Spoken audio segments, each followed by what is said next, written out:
Okay. There has been some serious drama going around in the arm wrestling community these past few days, and it's mainly because of the tension between WAF and PAL. But the question we can all ask ourselves is, where did all of this commotion come from? All of this drama? And what consequences does it have in the near future? That is what we are gonna discuss in today's video, so sit tight, grab yourself a cup of coffee, tea, whatever you like, and let's get this movie on the roll.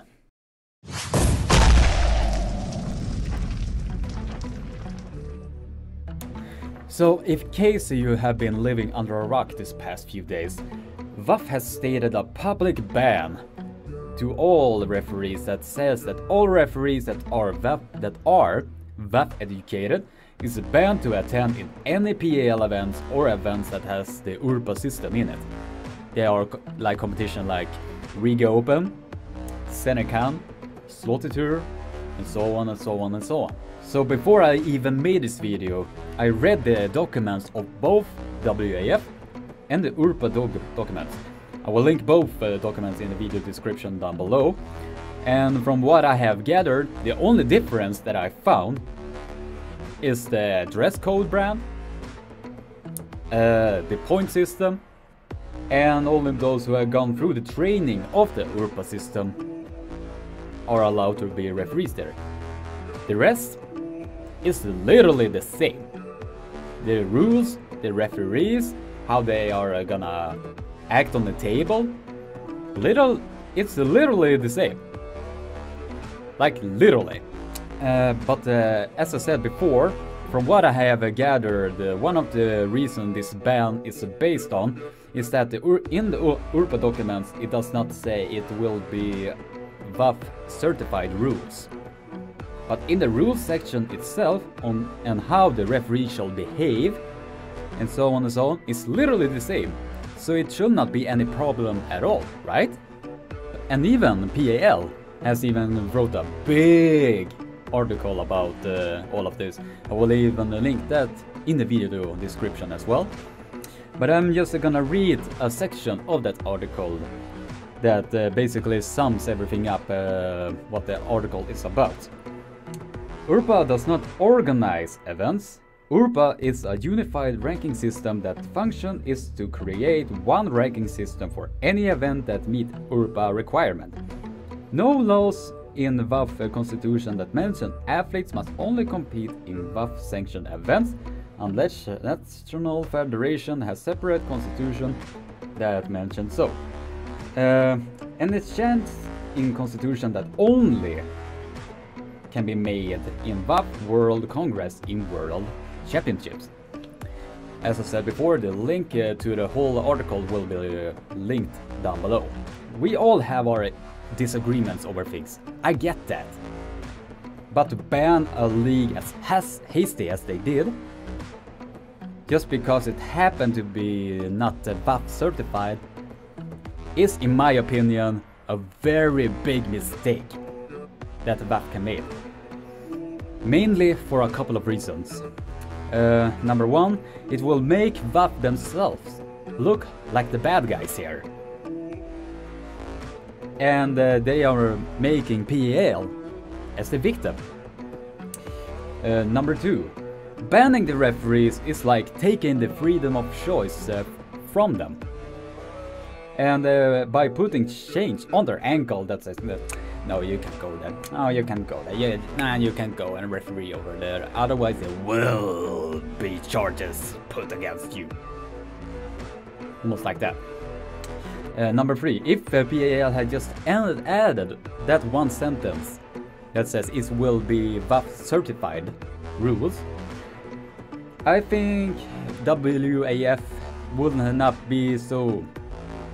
have made such a commotion about all of this, and they might have even agreed to it.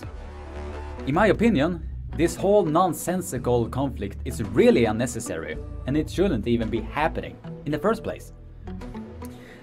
But what is this old drama is based upon, you ask?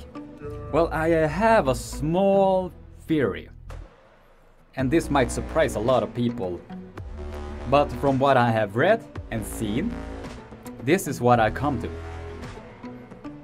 This whole drama is based upon misunderstanding and not having proper communication between both parties.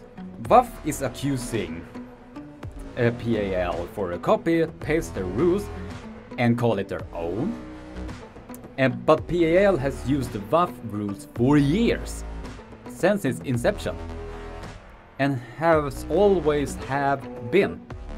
But they made a small mistake by not putting that small sentence that said it will be WAF certified and not talking to WAF before all of this. But how long will this ban remain, you ask?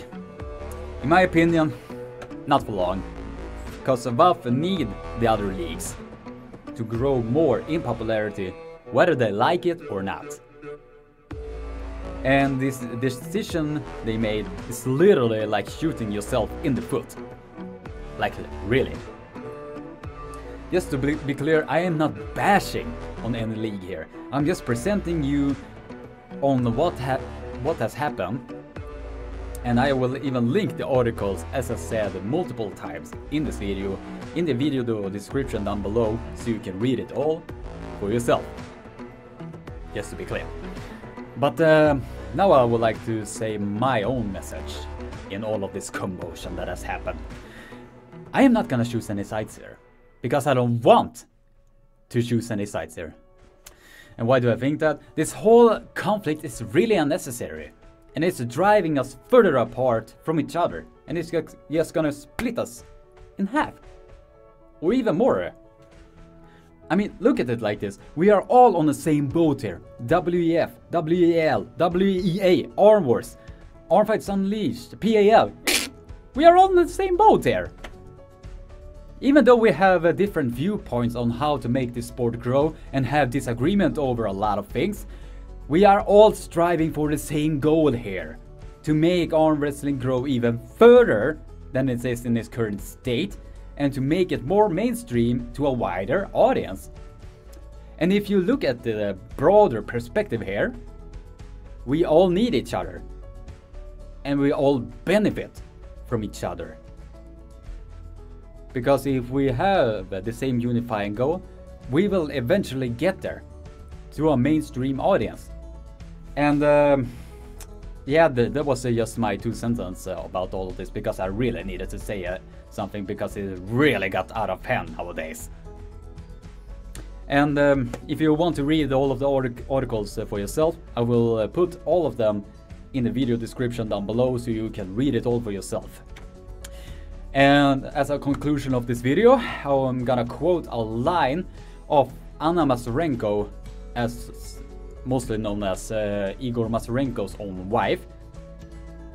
And I'm just gonna end the video with this quote, so have a nice day and keep being awesome.